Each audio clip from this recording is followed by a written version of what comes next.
Dr. Pfeiffer had just walked through the door of his house. He was considering getting a cell phone so he could be reached by his patients easier. He would have already gotten one if they weren't the size of a brick. As always, there was a little red light flashing on his answering machine. Jacob, he said to himself. Sure enough, Jacob had called, just as Dr. Pfeiffer had thought. But there were also two others who had called. With one fat finger he pressed the button to replay his messages. As the tape rewound, the doctor took his shoes off and pulled a cigarette from the pack he kept in his drawer. If his wife knew he was smoking, she wouldn't be happy. It wasn't that she didn't know he had them in his desk drawer, but she didn't know that he smoked them as well.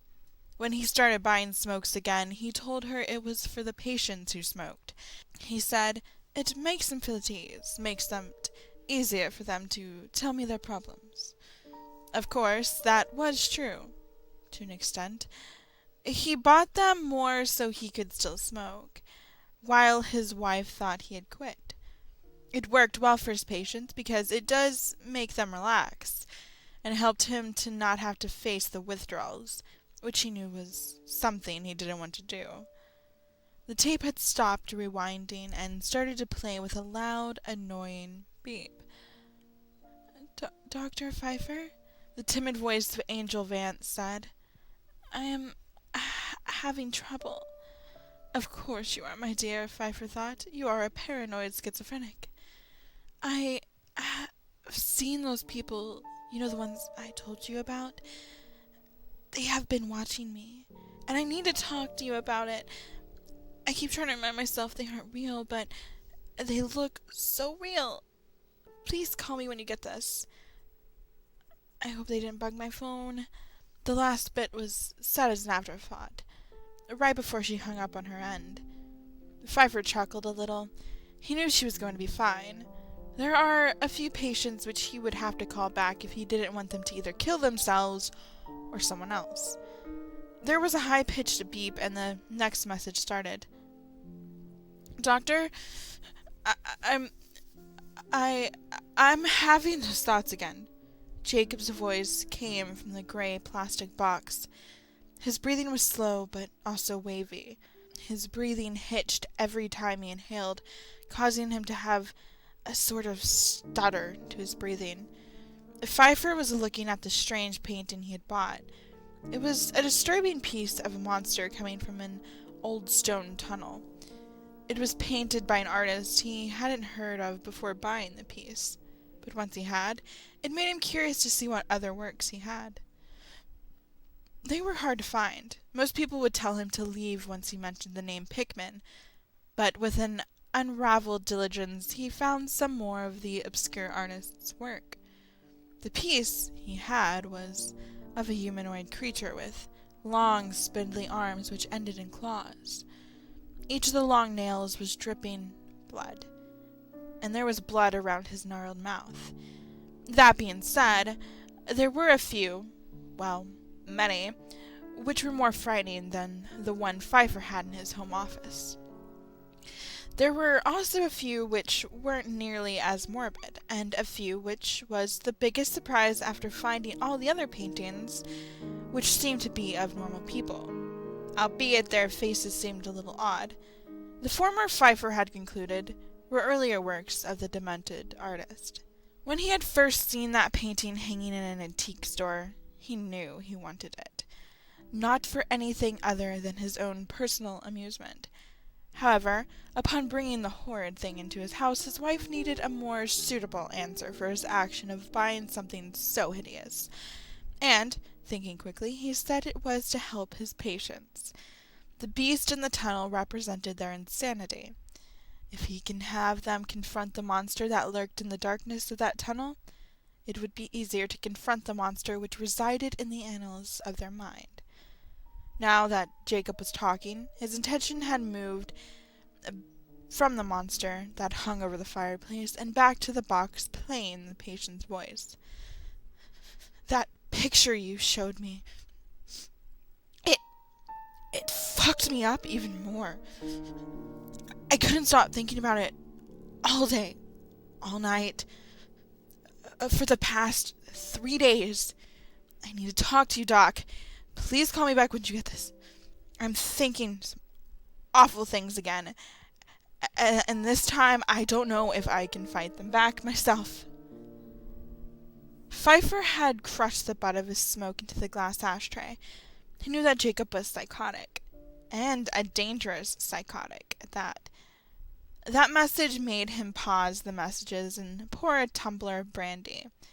His mind went back to their last session, the session when he showed the painting to Jacob, forced him to look at what was hiding in the shadows of that subterranean tunnel, told him that was the same monster that was haunting his mind.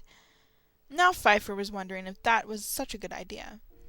Psychiatry isn't really an exact science. Pfeiffer knew that when he had started.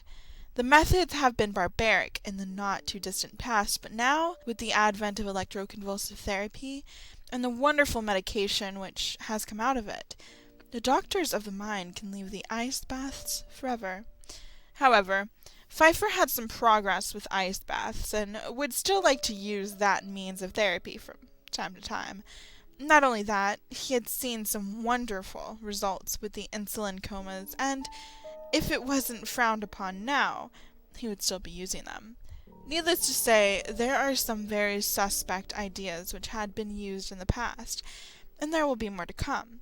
Pfeiffer was hoping to find a way to cure the mentally insane without the expensive medications.